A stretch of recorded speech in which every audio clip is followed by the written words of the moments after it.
दूल्हा दुल्हन अब फेरों के लिए खड़े हो जाएं। मंडप में फेरे शुरू ही होने वाले थे कि तभी एक लड़की की रौबीली आवाज से पूरा हॉल गूंज उठा। रुक जाइए, ये शादी नहीं होगी। वो ये देखकर चौंक गई कि उसकी शादी रोकने पहुंची वो लड़की कोई और नहीं बल्कि उसकी सबसे गहरी सहेली आयशा थी। आयशा, तू ये क्या बोल रही है तू? आयशा ने मनीषा की बात का कोई जवाब नहीं दिया। उल्टा वो आगे बढ़ी, मनीषा से बोली, मैं जो बोल रही हूँ यहाँ वही होगा, समझी तू? नहीं, ऐसा कुछ नहीं होगा। आज तक मैं ही सब कुछ समझती आई हूँ, लेकिन आज तुझे समझना होगा। आखिर दिक्कत क्या है तुझे मेरी शादी से? यही ना कि ये शादी तेरे पापा के पैसों से हो रही है? तो फिर ठीक है, हमें कुछ नहीं चाहिए तेरे पापा से।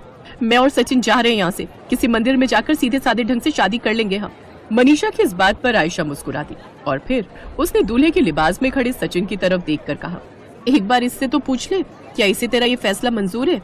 इसमें पूछने जैसा क्या है? सचिन, बोल दो इसे कि तुम मुझसे प्यार करते हो और मेरे अलावा तुम्हें और किसी चीज की चाहत नहीं है। बोलो सचिन, और फिर चलो यहाँ से। हाँ, मैं तुम्ही से प्यार करता हूँ मनीषा, लेकिन ये सब करके तुम क्यों बात को बढ़ा रही हो? आयशा तुम्हारी बचपन की सहेली है और ओबरॉय अंकल ने कभी तुम में और आयशा में कोई फर्क नहीं किया। जरूर आयशा तुमसे किसी बात पर नाराज है। हम बैठकर बात करते ना, सब सॉल्व हो जाएगा। क्यों आयशा? देखा मनीषा, तो इससे शादी करने वाली है तू, जो एक नंबर का धोखेबाज और मक्कार इंसान है। और ये बात तू भी अच्छे से जानती है ना? आसपास क्या चल रहा था ये किसी को समझ नहीं आ रहा था। मनीषा के पास कहने के लिए कुछ नहीं था, तो दूसरी तरफ इस शादी में आए कई मेहमानों के दिमाग में ये सवाल उठ रहा था कि आखिर आयशा चाहती क्या है? असल में वो मनीषा की दोस्त है या दुश्मन? अब चलते हैं ना यार, अगले लेक्चर का टाइम हो रहा है। अरे बैठ ना, लेक्चर तो हर रोज होता है, लेकिन ये लड़के रोज थोड़ी आते हैं अपने कैंपस में, जरा ताड़ने देना यार। ओहो आयशा, तुझे नहीं पढ़ना है तो मत पढ़, पर मैं लेक्चर मिस नहीं करने वाली, ठीक है ना? बाय। अरे रुक जा रानी लक्ष्मीबाई, चल रही हूँ मैं भी। कसम से यार, तू ना सच में बड़ी बोरिंग है। तुझे लड़कों में कोई इंटरेस्ट नहीं है क्या? है, लेकिन उससे ज्यादा इंटरेस्ट मुझे मेरी पढ़ाई में है, क्योंकि मेरे पापा इस शहर के बड़े बिजनेसमैन मिस्टर राजीव ओबरॉय नहीं है, बल्कि उनके ड्राइवर है। अच्छा, मेरे पापा अमीर है तो इसमें मेरी भी क्या गलती है? और तू इतनी टेंशन क्यों लेती है यार? मेरे पापा ने बोला तो है कि वो हमेशा तेरा साथ देंगे। तेरी पढ़ाई से लेकर शादी तक की पूरी जिम्मेदारी ली तो है उन्होंने। इसीलिए तो मेरा मेहनत करना और भी जरूरी है आयशा। मैं अंकल को ये भरोसा दिलाना चाहती हूँ कि वो जो कुछ मेरे लिए कर रहे हैं, मैं सच में उसके लायक हूँ। ओह गॉड, तू और तेरी इन फिलोसफिकल बातों से तो शर्मा मैम का लेक्चर ही अच्छा है। चल जल्दी चल। आयशा और मनीषा बचपन से एक दूसरे के साथ थी।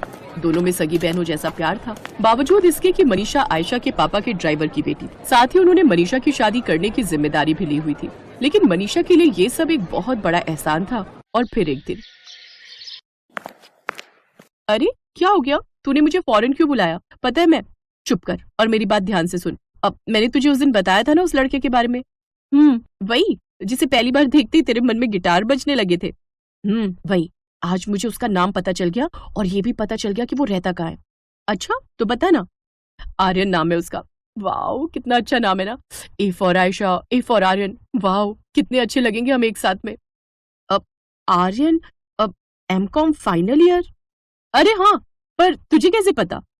अब वो मैंने देखा था उसे स्टेज पर, उसकी स्पीच सुनी थी मैंने। वो कॉलेज इलेक्शन में खड़ा हो रहा है ना? बिल्कुल सही, वही है जो तेरा जीजा बनेगा और तू उसकी आधी घरवाली, यानी कि उसकी साली। आयशा सच सच बता, तू सच में उससे प्यार करती है या फिर बस यूं ही टाइम पास? और वो क्या सोचता है तेरे बारे में? तुम दोनों अफेयर में हो क्या? अभी कहाँ यार, मैंने उससे बात करने की कई बार कोशिश की, लेकिन उसने मुझे भाव ही नहीं दिया और बस उसकी यही बात मुझे भा गई। सीरियसली यार, सोते जागते उठते बैठते मुझे बस उसी का ख्याल आता है। अब तू ही बता, ये सच्चा प्यार नहीं तो और क्या है? अब आई हैव डिसाइडेड, मैं अगर कभी शादी करूंगी तो सिर्फ उसी से करूंगी, वरना और किसी से नहीं। आयशा की बातों से साफ पता चल रहा था कि वो सच में आर्यन से बहुत प्यार करने लगी थी, और ये सोच सोच कर मनीषा एक अलग ही दुविधा में थी। फिर कुछ घंटों के बाद, कैसी हो जान? तुम्हें एक खुशखबरी देनी है। कल मेरे मम्मी पापा तुम्हारे घर आ रहे हैं। मेरे घर? लेकिन क्यों? अरे ये कैसा सवाल है? ये कॉलेज का लास्ट सेमेस्टर है और मेरी जॉब प्लेसमेंट भी हो गई है। तुम मुझे पसंद करती हो और मैं तो तुम पर मरता हूँ, तो फिर किस बात का वेट करना है अब? नहीं आर्यन, हम शादी नहीं कर सकते। मनीषा प्लीज मजाक मत करो, बिकॉज इट्स हर्टिंग मी। नहीं आर्यन, ये मजाक नहीं है, बल्कि वो सच्चाई है जिसे मुझे और तुम्हें अपनाना होगा। आयशा तुम्हें पसंद करती है और उसने तय कर लिया है कि वो सिर्फ तुम्ही से शादी करेगी। अच्छा, और तुम चाहती हो कि हम उसकी चाहत के लिए अपने प्यार की कुर्बानी दे दें? मुझे ये करना ही होगा। आयशा और उसके पापा के बहुत एहसान है मुझ पर, जिन्हें मैं कभी चुका तो नहीं सकती, लेकिन मैं आयशा से उसकी खुशी छीन भी नहीं सकती। प्लीज आर्यन, अगर सच में तुम मुझसे प्यार करते हो तो मेरी खातिर आयशा से शादी कर लो प्लीज। और तुम कैसे जियोगी मेरे बिना? ठीक है, मैं आयशा से शादी कर लूंगा, लेकिन तुम्हारे किसी और से शादी करने के बाद, ठीक है? आर्यन की इसी शर्त को पूरा करने के लिए मनीषा सचिन से शादी करने के लिए तैयार हो गई। वो सचिन जो आयशा के पापा की कंपनी में मैनेजर था और मनीषा से सिर्फ इसलिए शादी करना चाहता था ताकि वो उसके जरिए आयशा के पापा की कंपनी में और आगे बढ़ सके। लेकिन अब जब आयशा उसका पर्दाफाश कर चुकी थी तो मनीषा वही फूट फूट कर रोने लगी। तुझे क्या लगा मेरी खुशियों की खातिर तू ये पागलपन करेगी और मैं तुझे ऐसा करने दूंगी? मुझे पता चल गया है कि तू और आर्यन एक दूसरे से कितना प्यार करते हो। वैसे एक शिकायत तो है मुझे तुझसे, और वो ये कि जो बात मुझे आर्यन से पता चली वो तूने खुद क्यों नहीं बताई? क्या इतनी कमजोर है हमारी दोस्ती? चल अब रोना बंद कर। अगर सारा मेकअप आंसुओं से धुल गया तो क्या पता जीजा जी का मन सच में बदल जाए। ये कहते हुए आयशा ने उस तरफ इशारा किया जहां आर्यन दूल्हे के लिबास में खड़ा था। ये देखकर मनीषा ने आयशा से कहा, नहीं आयशा, ऐसा मत कर, ये गलत है। चुप कर। तुझे क्या लगता है तुझे और आर्यन को अलग करके मैं कभी खुश रह पाऊंगी क्या? और तू मेरी चिंता बिल्कुल मत कर।